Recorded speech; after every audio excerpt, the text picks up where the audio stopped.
بسم اللہ الرحمن الرحیم و بہ نستعین۔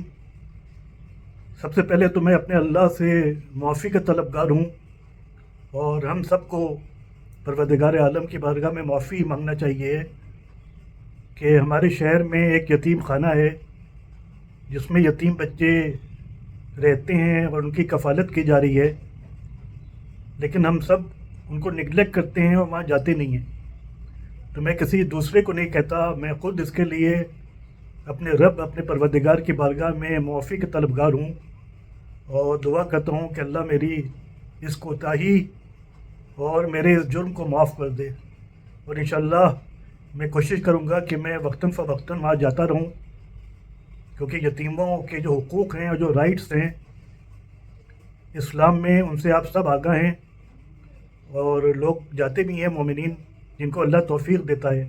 بہرحال جو یتیم خانے کا مسئلہ چل رہا تھا کچھ دنوں سے سوشل میڈیا پر، اور ایک عجیب سا خلفشار مچا ہوا تھا، اس کے علاوہ ویڈیوز اور بیانات آ رہے تھے، تو آج میں خود وہاں پر صبح گیا تقریباً 10 بجے، اور میں نے جا کر وہاں بچوں سے ملاقات کی۔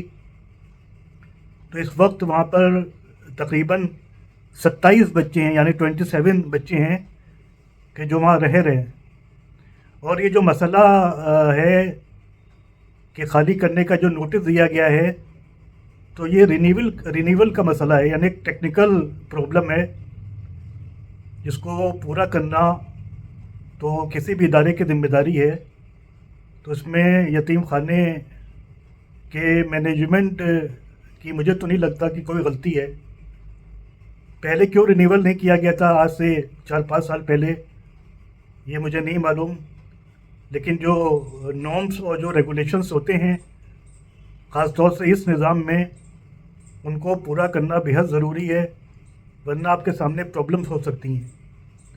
تو انشاءاللہ ہم سب دعا کرتے ہیں کہ یتیم خانے کا رینیول ہوگا، اور یتیم خانے کو بزرگ علماء نے، جس میں خاندان اجتہاد کے علماء اور خاص طور سے میرے پردادا مولانا آقا حسن صاحب، جن کا نام بھی قلب صادق تھا، ان کی بھی بہت زیادہ کاوشیں اور قربانیاں اور محنت تھی۔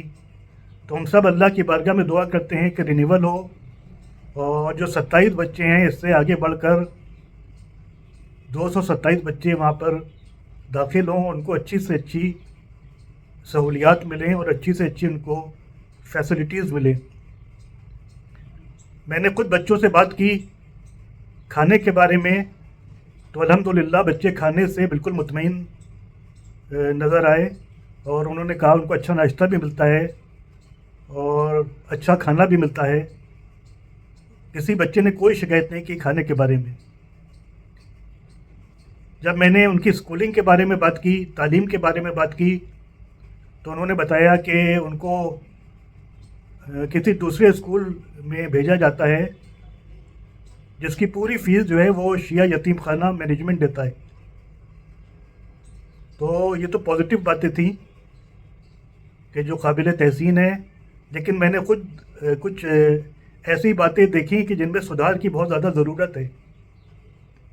تو میں شیعہ سینٹرل وقف بورڈ اور یتیم خانے کے مینجمنٹ سے گزارش کروں گا کہ وہ ان باتوں کی طرف توجہ دے۔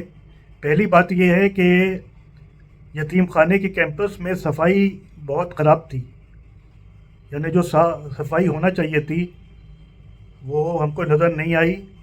ڈسٹنگ کی بہت ضرورت تھی، اور دروازے ٹوٹے پڑے ہوئے تھے، یعنی مینٹیننس کی کمی لگ رہی تھی۔ اور وہاں بتایا گیا کہ ایک سویپر ہے، تو اتنے بڑے کیمپس میں ایک سویپر جو ہے وہ ناکافی ہے، تو اس کی طرف توجہ دینے کی ضرورت ہے۔ دوسری بات بچوں نے بتائی کہ ان کو ٹیوشن کی بہت زیادہ ضرورت ہے، کہ وہ اسکول جاتے ہیں اور اس کے بعد ان کو ٹیوشن کلاسز کی بھی نیڈ ہوتی ہے، ضرورت ہوتی ہے۔ تو کوئی اچھے اگر ٹیچرس ہوں، ہماری قوم میں بہت اچھے اچھے ٹیچرس ہیں، اگر وہ اپنی خدمات وہاں پر دیں جا کر، اور ان بچوں کو 1-1 گھنٹے پڑھا دیں فی سبیل اللہ، تو انشاءاللہ اللہ کی بارگاہ میں ان کا جو اجر و ثواب ہوگا وہ کوئی نہیں جانتا۔ اس کے علاوہ وہاں پہ 2-3 کمپیوٹرس ہیں، لیکن کمپیوٹر ٹیچر نہیں ہے جس کی وجہ سے وہ یوز نہیں ہو پا رہے ہیں کمپیوٹر. تو پھر میں اس لیے بھی گزارش کروں گا کہ کوئی کمپیوٹر پڑھانے والا اگر بہت زیادہ کیپیبل ہو تو وہ جا کر اپنی فری سروسز دے ان یتیم بچوں کو, تو انشاءاللہ اس کو جو اجر و ثواب ہوگا وہ اللہ کی بارگاہ سے ملے گا. اس کے علاوہ وہاں پر ایک اسکول چل رہا ہے کہ جس میں 30 بچے ہیں اور اس میں یتیم خانے کے بچے نہیں ہیں بلکہ محلے کے بچے ہیں. تو یہ بھی ایک پازیٹیو بات ہے کہ کوئی ایسا اسکول کھولا جائے کہ جس میں شیعہ بچوں کو تعلیم دی جائے. تو ان سے کچھ فیس بھی لی جاتی ہے, نامنل فیس ہے, بہت زیادہ نہیں ہے. ظاہر ہے کہ جب چھوٹا سا اسکول کھلے گا تو اس کے خرچے بھی ہوں گے. اب یا تو یتیم خانہ ان کے خرچے کے برداشت کرے یا بچوں کو فیس دینا ہو. بہرحال میں نے جو وہاں جا کر دیکھا وہ آپ کے سامنے بیان کر دیا. یہ ہمارے علماء کی کاوشوں کا نتیجہ ہے, اور صرف ویڈیو پر بیان دے کر یا کرٹیسائز کر کے ہم اپنی ذمہ داری سے بچ نہیں سکتے. ہم کو یہ بھی دیکھنا ہوگا کہ ہم اپنی ڈیوٹیز کتنی ادا کر رہے ہیں, ہم اپنے فرائض اور اپنی ذمہ داری کتنی ادا کر رہے ہیں. تو میری تمام مومنین سے, خاص طور سے اس علاقے کے جو افراد ہیں, پڑھے لکھے افراد ہیں اور جو قوم کا درد رکھتے ہیں, ان سے گزارش ہے کہ ان یتیم بچوں کے پاس جایا کریں اور جا کر ان سے محبت اور شفقت کے ساتھ بات کرا کریں, ان کی پرابلمس کو حل کرنے کی کوشش کریں. تو انشاءاللہ یہ ہمارے گناہوں کا کفارہ ہوگا. کل ملا کر یہ ایسی کوئی بات نہیں ہے کہ یتیم خانے کے وجود کو خطرہ ہو. یہ فی الحال تو پاسبل نہیں ہے. انشاءاللہ ہم سب اللہ کی بارگاہ میں دعا کرتے ہیں کہ اس کا رینیول ہو جائے گا اور جو بچوں کو کمیاں لاحق ہیں وہ دور کی جائیں گی. اس میں ہم سب کا بھی کنٹریبیوشن ہونا چاہیے. کسی ایک فرد کی ذمہ داری نہیں ہے بلکہ پوری قوم کی ذمہ داری ہے, اور قوم کے افراد کو آگے آنا چاہیے. اور جو شیعہ سینٹرل وقف بورڈ ہے ان کو بھی ان لوگوں کا ویلکم کرنا چاہیے کہ جو آگے آ کر خدمات انجام دینا چاہتے ہیں. تو جہاں تک میری بات ہے, میں اللہ کی بارگاہ میں اپنی اس کوتاہی کے لیے توبہ کرتا ہوں, اور انشاءاللہ اب کوشش کروں گا کہ میں وقتاً فوقتاً جا کر ان یتیم بچوں کے ساتھ تھوڑا سا وقت بتا سکوں. وعلیکم السلام ورحمۃ اللہ وبرکاتہ.